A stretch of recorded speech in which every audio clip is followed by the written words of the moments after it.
You know who loves to send me messages and notifications more than anyone else? It's the ESPN app. Did you think that was an ad for half a second? No, this is our second Goosebumps episode. This one, also from July of 92, same month that the first one came out. This is called Stay Out of the Basement. And on Hoopla, God bless the local library, I don't have the original covers. That's what I was trying to say. On Hoopla, they have like the re-release from, I think, the early 2000s, maybe 2010s. But this version has a big green claw, sort of like a Witch of the West. By the way, I am concerned about the new Wicked book coming out. I can't blame Gregory Maguire for it because get that money, sir, wherever you can. I get it. But just like that book is going to be trauma. That book is going to be trauma beginning to end. Although I am interested, I hope they do a lot about the missionary work that her family does and a lot more about Quadling country, because I think with all the time that has passed, you know, he'll be like the Quadlings in Maguire's telling of it are like a stand-in my reading for Native Americans. So I think that like he'll be able to bring a lot more like nuance to it than he could, you know, in the 90s and the aughts. So it's the if you're still here, God bless you. It's this green hand reaching around a door, and there's all these tendrils of plants. It kind of reminds me of an image in The Mysteries of Harris Burdick, which I did an episode with Delaney Searcy that is really, really fun. And in the show notes, because that's a picture book, you can see all of those images in a link. But it really reminds me of that. There's just something so sinister about nature coming to life because it is everywhere and is all around you. And I think even if you don't think this consciously, I think there's a degree of like, yeah, we deserve it. Like, obviously you want to fight for survival, but you are like, they have a point. They do have a point. Also, I just want to say, in case you don't know this, one of the best little tiny tidbits of knowledge that I got in film school, I also have a minor in cinema studies. I would have done a double major, but they only had like a minor for undergrads and a master's. And I'm not getting a master's. I've spent enough time in school. I'm not my mother or my grandfather. But he said there's this Guillermo del Toro quote that horror is the absence of something normal or the presence of something abnormal. And I just think that's like a very helpful little idea to keep in your pocket. Okay, should we read page 1? No. Okay, chapter 1. Hey, Dad, catch! Casey tossed the frisbee across the smooth green lawn. Casey's dad made a face, squinting into the sun. I actually had a brief love of frisbee in high school. We would like finish our AP tests, and instead of like having normal classes, we would just go out in this big field and play frisbee. And that was really nice because I was not necessarily great at throwing or catching, but I was like, I loved in high school, like, being the person who, like, wouldn't do the things other people would do. Like, I loved anytime people were like, oh my God, there's a bug on the floor. I loved being like, let me get it. Let me stop. So in playing frisbee, like, I would dive for it. I would end up rolling on the ground. And that's what I love about LeBron James. And I think that is what is making, like, with Finney Smith, with Gabe Vincent, with Vanderbilt, you know, all of the supporting cast of the Lakers. I think when they are at their best, like, what is setting that team apart is they absolutely never give up. Nobody cares, Aaron. Let's finish reading this first page. Not today. I'm busy, Dr. Brewer said, and abruptly turned and loped into the house. The screen door slammed behind him. I don't like slamming things. It makes me anxious. If you slam something, it's my fault, you know? You're trying to tell me something. Casey brushed his straight blonde hair back off his forehead. What's his problem? He called to Margaret, his sister, who had watched the whole scene from the side of the redwood garage. You know, Margaret said quietly. She wiped her hands on the legs of her jeans and held them both up, inviting a toss. I'll play frisbee with you for a little while. By the way, frisbee is a brand name, so capital F. Okay, Casey said without enthusiasm. He walked over to retrieve the frisbee from under the hedge. Margaret moved closer. She felt sorry for Casey. Is Margaret older? Because remember, that was the dynamic in the previous book. The sister was 12 and the brother was 11. She felt sorry for Casey. He and their dad were really close, always playing ball or frisbee or video games together. This is 1992, remember? But Dr. Brewer didn't seem to have time for that anymore. That hurts. That hurts. The first book is written in first person. The second is written in third person. Very interesting. And also, just while we're discussing first person, third person and stuff, there is one of my favorite books of all time. It's called Trouble the Saints by Elia Dawn Johnson. And that book is told, I think, in first person for like the first half, and then is in third person for the second half. Really, really cool book. I really encourage you to check it out. So we're still on page 2, right? And it's unclear if they just moved here. I don't know if she's having a moment of like, gosh, California's wild. God, my cat does not like when I do this. She says, I want to be around you when you're silent. I mean, she knows what she wants. So this is why I started the recording again. Margaret, the sister, catches the frisbee really cool, and her brother goes, oh, show off.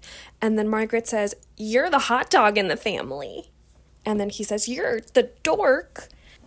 What is the insult behind a hot dog? A food of the people? And, I doubt we'll understand it, because I was just thinking, I'm editing Welcome to the Dead House, which is the first book in the series, and there's a repeating thing in it of, like, she keeps coming into her bedroom in the haunted house, and there's just, like, clothes thrown everywhere. There's so much of just, like, and there was a random pile of clothes where she's like, I think it's a person in our house, and then she steps forward and it's a pile of clothes. That never got explained. Robert Lawrence Stein. Just kidding. Love to you. The brother in this book, his name is Casey, is also 11. Oh my god, and I already saw something about fat. People in her family jokingly called her fatso because she was so thin. She was also tall like her father, but she had her mother's straight brown hair, brown eyes, and dark coloring. I love that in his own lab at home, the dad is wearing a lab coat all the time, and a hallmark of what I find just to be like young adult books in general is describing clothing. So Mr. Brewer comes up from the basement, he takes off his stained lab coat, it is stained with his own blood, among other things, revealing tan slacks and a bright yellow t-shirt, and tossed the lab coat onto the banister. Even though it was 2 weeks later, his right hand, the hand that had been bleeding, was still heavily bandaged. Their friend Diane is over, the child's friend. Mom has just gone to the airport to visit her sister in the hospital, which is fun because the neighbor girl is like, have fun in Tucson. And Casey, the brother, is like, her sister's in the hospital. Shut up. That is not fun. But then, this is the detail. Diane jumped up from the chrome and white leather couch. I did not know that leather could be chrome. Maybe, actually, do I? A chrome couch feels like it will hurt. I know it's leather. I know it's not actually chrome, but still. Diane dares Margaret to go into the basement to like sneak around her father's experiments. I hate people who dared me. I hate dares. I hate pranks. I was a very serious child and I don't like to be messed with. Although a surprise party, I'm not going to rule it out. I'd like to have one and then, make an opinion. I'm worried that, in doing this, I'm going to discover that all of the books are pretty similar, and that might, turn me off to the series, but it's kind of already being that so far. So they go down into the lab, they start touching stuff, even though they're not supposed to touch stuff. They find some, electrical box that's, hooked up to different plants. They discover that the plants are breathing, which, they already do, but I get it. And then the brother, Casey, gets, electrocuted when he's touching this thing, and then he's like, gotcha! As we know, I hate pranks. Life is confusing enough, okay? I don't need misinformation. I need you to tell me exactly what you're feeling, exactly when it happens. I need clarity. Thank you. Did you have a creepy basement growing up? I always really loved the basement. And I know, it depends, not everybody had a basement based on where you were. But I did, and I loved the basement. But I moved when I was 7, and the house that we lived in the first time, like when I was born, the stairs had like gaps between them. And so I tried to watch E.T. I did not like it. I did not like that little booger. And I somehow got it in my head. Like, I would turn the lights off in the basement and then run up the stairs as fast as I could because E.T. was going to stick his little booger arms through the gaps in the stairs and yank me down and, like, I don't know, kill me or eat me or something. But then we moved to our new house and they had decent stairs. Those stairs just don't make sense to me. Like, it's a hazard waiting to happen. Who thought that was a good idea? And there was a little section under the stairs in the basement in the laundry room. And I would like to hang out in there sometimes. But then we just filled it with, bull crap. And it's still full of that. So what's interesting is that the children seem to be equally afraid of the breathing, moving plants. Casey forgets his t-shirt down there. He takes off the t-shirt down there because it's so hot. At that point, the friend is like, wow, hot bod. Barf, disgusting. But then they both leave and he realizes he left his shirt down there. See, I think R.L. Stine is just like really stretching these things out. But I mean, they're only 100 pages, so, But he has to go back down and there's his t-shirt and Dad is like in the driveway talking to a neighbor. He's gonna get there any second. What I'm trying to say is, these kids seem to be equally afraid of the mutant plants and their father's anger. Interesting. We gotta ground the crazy in the real, and I respect that. So what you need to know from chapter 7, first off, adding to Dad's weird behavior, he's wearing a Dodgers cap. He's wearing a Dodgers cap all the time. Second thing is, that R.L. Stine is really good at cliffhanger chapter endings, right? This one, she goes into the kitchen and she sees her dad who, hasn't eaten with them in a long time. He's, eating out of this bag and just shoving food into his mouth. And then he throws it away and she goes to look at the bag. And let me read it to you. Her father, she saw, had been devouring, italics, plant food. Which is, yeah, kind of scary, but mostly just funny. Dad's just shoveling dirt. Do you ever, accidentally huff Sharpie when you're redacting documents being your own journal entries? Anyway, I think these are fun. Good morning, fellow babies. Let me read you the end of chapter 8. The context is Margaret and Casey have been playing Frisbee with Diane, who is 11, fine, but maybe 12, but bitch. And Diane was saying, my dad says your dad was fired because of an experiment gone wrong. And there's a lot of time spent on, Margaret doesn't like that Diane is calling him a mad scientist. Fine. But they go home. Dr. Brewer is outside looking at the roses. Crazy that he is not in the basement. Casey, trying to connect with his dad in the ways they used to, throws a Frisbee to his father. I'll read you the last couple paragraphs. Dr. Brewer turned around a little too slowly. The Frisbee glanced off his head, knocking the Dodgers cap off. They are in, middle to Northern California, by the way. His mouth opened wide in surprise. He raised his hands to cover his head, but it was too late. Margaret and Casey both shrieked in surprise as they saw his head.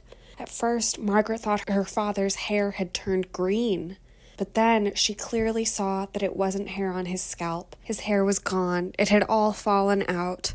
At this point, I was like, this man is a chia pet. He's going to have grass all over his head, moss. I was so excited. However, one more sentence. In place of hair, Dr. Brewer had bright green leaves sprouting from his head. I just hope that the leaves are flat so they look like hair. I hope there's no twigs. Maybe one little twig. But I hope that it's not sprouting from the top, a little, the hats with a little propeller. I hope it doesn't look like that. But that should have been the cover, Oh, okay, we were on page 29 of 86. Dad says he is trying to build a new kind of plant. He's explaining GMOs, which at least in 5th grade, and maybe it was just my science teacher, she was like, GMOs are the worst thing in the world. Genetically modified organism. And he says I'm trying to build a plant that is part animal. I'm trying to do it by breaking them down electronically. I have 2 glass booths connected by a powerful electron generator. Has anyone seen The Fly? That didn't go so well for Jeff Goldblum. I am finding it really interesting in these moments of how scared Margaret is of her father. And, like, this is a thing we've seen in a lot of the podcast. Like, it is really nice to give kids a framework to talk about things that they're feeling. And it's not uncommon for kids to be scared of one or both parents, to feel unsafe in their own home. I think the thing about these books is like, well, wouldn't it be better if, the dad's hiding so much and he's keeping secrets and he's really emotionally volatile and she's scared that he might like come for her or something. Come for, not comfort. Ironic.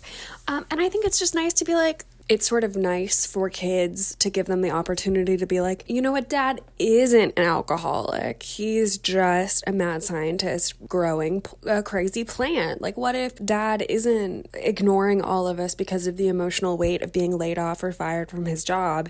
He's making a special kind of plant, I just think that's nice. But the big thing with this whole book is like, oh God, I just want to reread Annihilation. And I'm also switching back between reading this book and reading Fablehaven by Brandon Mull for an upcoming episode. And there's the dynamics between the kids are almost identical. So it's like, sometimes I'll be like, wait a minute, did this happen in this book or that other book? Like, whose house has a pool? Oh, and dad's blood is green. Got it. So she goes looking for her dad in the morning and she can't find him. So she goes into the parents' room. Remember, mom is away with her sick sister. And Margaret moves the sheet and the bed is full of dirt and insects and earthworms. And here's what I would have loved to see. I would have loved to see one giant earthworm in the bed. Just consider it. Just think on that. Just mull that over. We're all adults here, we all probably know this, but Casey successfully picks a lock with a paperclip. That is not the case, man. You need at least 2 tools, okay? One needs to maintain tension, and the other one needs to work the pins, okay? My boyfriend went through a lock-picking phase. He might be offended by saying phase. I just don't think he's worked on it a little bit. But he carries the tools around in his phone case. It's very helpful. But always remember the cardinal rule of lock-picking: never pick your own door locks, okay? Happened to me once. So Mr. Martinez, Dr. Brewer's old boss, comes to visit. He says, I want to see what's in the basement. Dr. Brewer takes him down. I think the next day, Dr. Brewer's like, I gotta go to the neighbors to help him fix a sink or something. Margaret and Casey are like, it's finally our chance. Let's go down there. And they find Mr. Martinez's clothes from yesterday, bundled up and shoved under a table. Margaret and Casey it's chapter 18. We are on page 54 out of 86. Margaret and Casey are back in the basement. I don't remember their excuse this time. The tall leafy plant appeared to have a green human arm descending from its stalk. Margaret's eyes darted around the closet. To her horror, she realized that several plants seemed to have human features. Green arms, a yellow hand with 3 fingers poking from it, 2 stumpy legs where the stem should be. She and her brother both cried out when they saw the plant with the face. Inside a cluster of broad leaves, there appeared to grow a round green tomato, but the tomato had a human-shaped nose and an open mouth from which it repeatedly uttered the most mournful sighs and groans. Another plant, a short plant with clusters of broad oval leaves, had 2 green, nearly human faces, partly hidden by the leaves, both wailing through open mouths. The agony that the plants are in is the thing that I think makes it the scariest. What do you think? I'm just going to keep... Chapter 18, guys, is apparently where it's at. Margaret sees feet in the back and is like, I have to go. We have to save whoever belongs to these feet. And she plunged through the plants to the back of the closet. Dad, she cried. Her father was lying on the floor, his hands and feet tied tightly with plant tendrils, his mouth gagged by a wide strip of elastic tape. Elastic tape. Casey tries to stop her. Margaret's like, let go of me. What's wrong with you? It's Dad. And Casey says, it can't be Dad. Dad is at the airport, remember? Behind them, the plants seemed to be moaning in unison, a terrifying chorus. I've got to untie him, let go of me. No, Casey insisted, look at his head. He was bareheaded, no Dodgers cap, and he had tufts of green leaves growing where his hair should be. We've already seen that, Margaret snapped. It's the side effect, remember? They agree that Margaret will just take the tape off his mouth. He won't untie him. Dad says he's been locked in there for days. It's a plant copy of me. Please, there's no time to explain. Just untie me, quick. The father we've been living with, he's a plant? Damn, Robert. That's a good one. Oh, Mr. Martinez is in here too? That was me asking that, sorry. Now Dad has an axe. Uh-oh. Okay, this is difficult to explain. Margaret and Casey have just untied Dr. Brewer with no baseball cap, who's in the basement, right? Then from upstairs comes in Dr. Brewer with the Dodgers cap and Mrs. Brewer. And they're like, you're Dad. I'm not Dad. You're Dad. He's not your dad. I am. And the mom says, kids, what have you done? Which is weird that mom suddenly is like, 2 husbands? Must be my kid's fault. Can't be the other adult. So in an attempt to determine which one is her real father, she stabs one. Which makes sense. I understand her line of logic. It's that the dad that's been upstairs has green blood. So let's see, if who has green blood here and who doesn't. Ironically enough, though, green blood, if I haven't mentioned this already, is a term that is used within the Girl Scout community to describe people who are lifetime members and very avid or active members. You cut them to their core and they bleed green. Yeah.